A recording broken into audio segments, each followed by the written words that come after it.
महर्षि में ही के आशीर्वचन एवं उपदेश। आशीर्वचन, गुरुदेव आशीर्वाद करते हैं, आशीर्वाद देते हैं। प्यारे धर्म प्रेमी लोगों तथा धर्मानुरागिनी देवियों, मैं आप सब लोगों के शुभ कुशल के वास्ते ईश्वर से प्रार्थना करता हूं। मैं ईश्वर से विशेष प्रार्थना करता हूं कि उनकी ऐसी कृपा हो कि आपको भजन करने में मन लगे, इस संसार में शुभ उन्नतियां हों और शरीर छूटने के बाद परलोक में शुद्ध सात्विक सुख हो, और जो मोक्ष के योग्य हैं उनको कौन रोकेगा, मोक्ष होगा। संतों ने शरीर छूटने पर के मोक्ष को नहीं माना।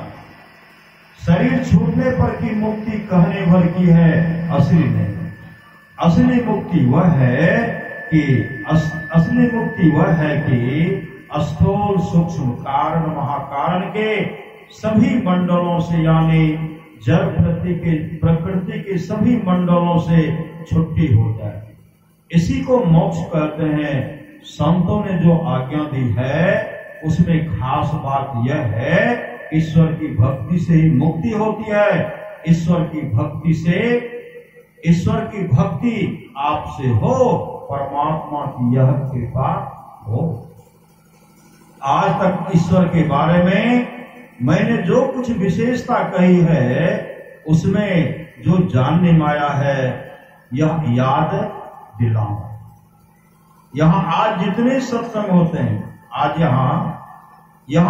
जितने सत्संग होते हैं उनमें खुलासा नहीं बताया जाता है कि ईश्वर का दर्शन इंद्रिय ज्ञान में नहीं, चेतन आत्मा से ही होता है।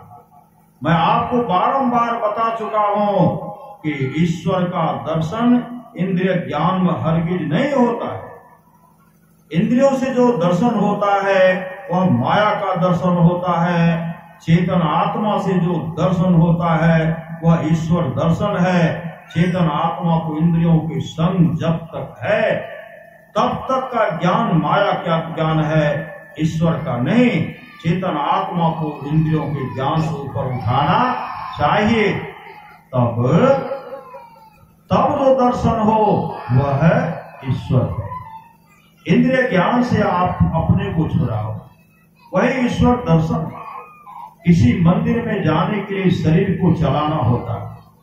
जहां मंदिर है वहां पहुंच जाओ तो देव मंदिर और देव का प्रत्यक्ष दर्शन होगा। उसी तरह शरीर इंद्रिय से जहां छुट्टी मिली, ईश्वर दर्शन वहां हुआ। ईश्वर दर्शन में बाधा इतनी ही है कि जब तक तुम इंद्रियों में हो, अपने को इंद्रियों से छुड़ाने के लिए जप करो और ध्यान करो। जप में मानस जप श्रेष्ठ है, ध्यान में स्थूल ध्यान का भी साधन चाहिए और सूक्ष्म ध्यान भी। सूक्ष्म में ध्यान में दृष्टि योग साधन और सब साधन है। इसको बारंबार मैंने कहा है। अभी केवल याद दिलाता हूं। जन समूह में मैंने खास तरह कहा है तो यही, और सत्संग से कुछ मिलता है तो यही कि ईश्वर दर्शन के वास्ते अपने को इंद्रिय ज्ञान से ऊपर करो, मानस जप करो, यह सर्वोत्तम जप है। अपने को संयमित करो, मानस ध्यान करो, फिर दृष्टि योग का साधन करो। इससे आंतरिक ज्योति मिलती है। इसके ऊपर वृत्ति पहुंची, अंतर्नाद मालूम होता है। उसमें ध्यान रखने से खींचते परमात्मा तक पहुंच जाता है।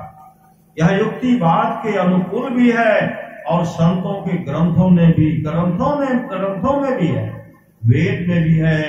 ज्ञान का मूल ग्रंथ है। वेद को मैं मानता हूं, जहां कुछ ज्ञान है वहीं से है, कहीं कुछ कम है, कहीं बेसी है।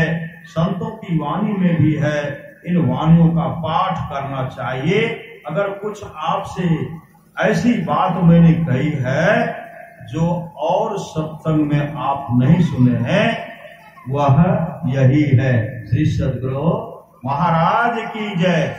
बिहार राज्य अंतर्गत भागलपुर स्थित महर्षि में आश्रम कृपा घाट में प्रातः स्मरण श्री विभूषित परम पूज्य महर्षि में ही परमहंस जी महाराज की 86वीं वर्षगांठ समारोह पूर्वक मनाए गए उक्त अवसर पर आयोजित सत्संग में पूज्यपाद महर्षि जी का यह आशीर्वचन हुआ था। श्री सद्गुरु महाराज की जय। जो लक्ष्मी कुमारी के जन्मदिन के अवसर पर आप लोगों को सुनाया गया। श्री सद्गुरु महाराज की जय।